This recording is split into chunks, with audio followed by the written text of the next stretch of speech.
गणेशाय नमः। तृतीय अध्याय। देवताओं द्वारा संकष्टी चतुर्थी व्रत करना। उग्रसेन के अत्याचारों से पीड़ित हुए देवगण एक गुप्त स्थान पर बैठकर राक्षसगण से पराभव का उपाय सोचने लगे। उस समय देवगुरु बृहस्पति ने उपाय बताया। भगवान गजानन का पूजन करो, वे समस्त संकटों को नष्ट करने में समर्थ है। संसार के सर्ग, पालन और लय में वे परमात्मा एकमात्र कारण है। इस दैत्य का विनाश भी वही कर सकते हैं। उन विघ्नेश्वर विनायक को माघ मास की चतुर्थी तिथि बहुत प्रिय है। उस दिन जो उनका पूजन करता है वह संकटों से मुक्त हो जाता है। देवताओं ने पूछा, उनका पूजन किस प्रकार किया जाए गुरुदेव? यदि पूरा बताने की कृपा करे तो वैसे ही करने का तत्पर हो। बृहस्पति देव बोले, अब माघ मास का आरंभ ही है। कृष्ण पक्ष के इस मंगलवार को ही चतुर्थी तिथि आ रही है। उसी दिन उनका षोडोपचार पूजन करते हुए उनकी स्तुति करो तो वे करुणा सिंधु उस दैत्य को शीघ्र ही मार डालेंगे।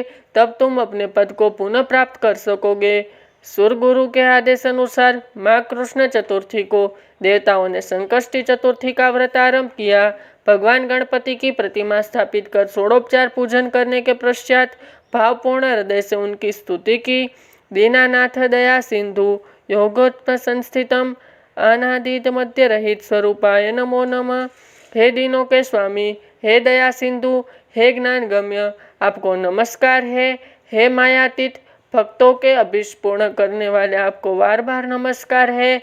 देवगणों की स्तुति से प्रसन्न हुए वरद विनायक भगवान प्रकट हुए। वे सिंह के समान प्रतीत होने वाले मूषक पर सवार एवं अद्भुत वस्त्र आभूषणों से सुशोभित हो रहे थे। उन्होंने कहा, देवगण, तुम्हारे द्वारा की गए संकष्टी व्रत से मैं बहुत संतुष्ट हूँ। बोलो, क्या चाहते हो, वह मुझसे ले लो। देवता बोले, प्रभु, हम निश्चय ही अत्यंत सौभाग्यशाली है जो केवल इस व्रत के प्रभाव से ही आपके साक्षात दर्शन कर रहे हैं। नाथ, उग्रसेन नामक असुरराज ने हमारे राज्य छीन लिया है और भगवान विष्णु की कैद कर लिया। हे दयालु, हम अपना खोया हुआ वैभव पुनः शीघ्र ही प्राप्त कर ले, ऐसी कृपा कीजिए। गणनायक ने आश्वासन दिया, देवताओं में शीघ्र ही मयूरेश्वर नाम से अवतार धारण कर तुम्हारी कामनाएं पूर्ण करूंगा। उग्रसेन का विनाश शीघ्र ही हो। समझो, कैलाश से शिव जी का पलायन। यह कहकर भगवान विनायक अंतर्ध्यान हो गए। इधर देवताओं के पराभव का समाचार मिलने पर भगवान शंकर, पार्वती जी और 7 कोटि गणों के साथ कैलाश छोड़कर त्रिसंध्या क्षेत्र में निवास करने लगे। वहां दैत्यराज के भय से संतत हुए गौतमादि अनेक ऋषि महर्षि पहले से ही निवास कर रहे थे। वहां भगवान शंकर ने तपस्या आरंभ कर दी। एक दिन समय प्राप्त होने पर पार्वती जी ने अपने नाथ से पूछा, प्रभु, आप तो स्वयं ही सृष्टि, स्थिति एवं प्रलय के एकमात्र कारण हैं, फिर आप किसकी प्रसन्नता के लिए तपस्या कर रहे हैं? यह रहस्य मुझे बताने का कष्ट कीजिए। शिव जी बोले, प्रिय अंत कर्म वाले, जिन भगवान के प्रत्येक रोम में असंख्य ब्रह्मांड रहते हैं, वे समस्त गुणों के ईश्वर गणेश ही मेरे आराध्य हैं। उनके व्यक्ति उन्हीं गणेश के गणेश भी कहते हैं। उनकी प्रसन्नता प्राप्ति के लिए तप करना आवश्यक होता है। पार्वती पुत्र की प्राप्ति, मयूरेश्वर का जन्म, गौरी ने तपस्या की विविध पूजा, तो शिव जी ने उन्हें गणेश के एकाक्षरी मंत्रों का उपदेश कर उपासना की विधि बताई। तब गौरी भी प्रसन्न मन से शिव जी की आज्ञा लेकर तपस्या के लिए शेखांत्री पर्वत पर गई। वहां उन्होंने 12 वर्ष तक घोर तप किया। तभी उन्होंने भगवान गणेश के दर्शन किए। उनका अद्भुत रूप था 10 भुजाएं, गजवंत मस्तक पर चंद्रमा, मध्य भाग में नारायण मुख, दक्षिण भाग में शिव मुख और वाम भाग में ब्रह्म मुख दिखाई देता था। वे शेषनाग और पद्मासन लगाए हुए विराजमान थे। उस गौणवाण प्रभु ने अपनी वीरवाणी से कहा, जगदीश्वरी, आपकी तपस्या से अत्यंत प्रसन्न हूँ, आप अपना अभिश्वर मांगिए। पार्वती ने प्रणाम करके कहा, प्रभु, आप प्रसन्न है, यही मैं चाहती हूँ। आपकी दृष्टि के अतिरिक्त अन्य कोई वर मुझे अभिष्ट नहीं है। आप मेरे पुत्र रूप में प्रकट होकर निरंतर दर्शन को प्राप्त करवाए। एवं अस्तु कहकर देवाधिदेव गणेश अंतर्ध्यान हो गए। गिरिजा ने वहां एक सुंदर मंदिर की स्थापना कर गणेश जी की मूर्ति स्थापित की और उनका नाम रखा गिरिजात्मज। और फिर वे भगवान शंकर के पास आ गई तथा उन्हें अपनी वर प्राप्ति की बात बताई। शिव जी बोले, देवी, भगवान तुम्हारे पुत्र रूप में अवतार लेकर देते उग्रसेन और उनके साथियों को मारकर पृथ्वी का भार उतारेंगे और इंद्रादि लोकपालों को उनके अधिकार की पुनः प्राप्ति कराएंगे। उसके पश्चात उस क्षेत्र में पार्वती जी का तप चर्चा विषय बन गया। धीरे धीरे भाद्रवद शुक्ल चतुर्थी का आगमन हुआ। उस दिन चंद्रवार, स्वाति नक्षत्र, सिंह लगन एवं 5 शुभ लग्नों के साथ था।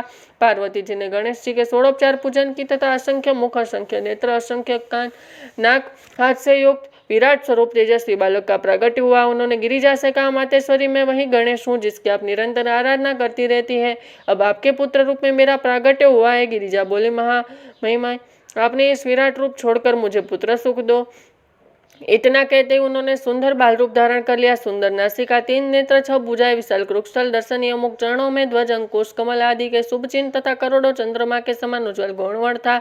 तभी भगवान शंकर ने बालक को देखकर प्रणाम किया और बोले, पार्वती जी बालक रूप में सभी प्राणियों का स्वामी, सभी लोगों के नाथ, सभी के आश्चर्यभूत परमात्मा है, यही गणेश तुम्हारे पुत्र रूप में प्रकट हुए हैं। शिवजी ने बालक का जात कर्म संस्कार कराया, विप्रों को इच्छित दान दिए। पार्वती ने उन्हें दुग्धपान कराया। समस्त क्षेत्र में ज्योतिष उपस्थित हुए। उन्होंने बालक का नाम विघ्नहर, विनायक, गणेश रखा और कहा कि यह बालक सभी शुभ कर्मों में प्रथम पूजनीय होगा। इसके द्वारा दैत्यों का संहार अवश्य भी था। उग्रसेन को चिंतित होना। उग्रसेन ने गुप्तचारों ने उन्हें समाचार दिया कि कैलाशपति शिव उनके भय से दंडकार के स्त्री संध्या क्षेत्र में करोड़ों गणों और अनेक ऋषि मुनियों के साथ निवास करते हैं। शिव पत्नी पार्वती को एक पुत्र की प्राप्ति हुई है, जिसके विषय में ज्योतिषों का कहना है कि वह असुरों का संहार करेगा। दैत्यराज ने कहा मैं इतना विशालकाय और महाबली तथा वहाँ वह छोटा सा नवजात शिशु, एक छोटा सा वचर किसी गजराज का वध कैसे कर सकता है। तभी उसने आकाशवाणी सुनी, दैत्यराज तेरा काल समीप है, तुझे मारने के लिए भगवान गणेश ने अवतार धारण कर लिया है। मेधाभिमान छोड़कर उनका शरण ले। अमात्यों ने कहा, त्रिभुवननाथ आपको अमर रहने का वर प्राप्त हुआ, इसलिए चिंता कैसी। आकाशवाणी से इस प्रकार कैलाश देवताओं का षड्यंत्र मात्र प्रतीत होता है। आपकी आज्ञा हो तो हम में से कुछ वीर उस स्थान पर जाकर अवसर मिलते ही उस बालक को मार डाले, जिससे आप निश्चित हो सके। उग्रसेन ने चैन की सांस लेते हुए कहा, यही करना होगा। शत्रु बालक पर अभी तो काबू पाना सरल है, बाद में वह प्रबल हो सकता है। असुरराज की आज्ञा पाते ही उन मायावी असुर उठ खड़े हुए और दंडकारण की गिरिकंदराओं में रहकर अवसर की प्रतीक्षा करने लगे। उन्हें समस्त संध्या क्षेत्र को अपना लक्ष्य बना लिया। वे वहां के प्रत्येक गतिविधि पर सत्कर्ता पूर्वक ध्यान रखने लगे। जय श्री गणेश।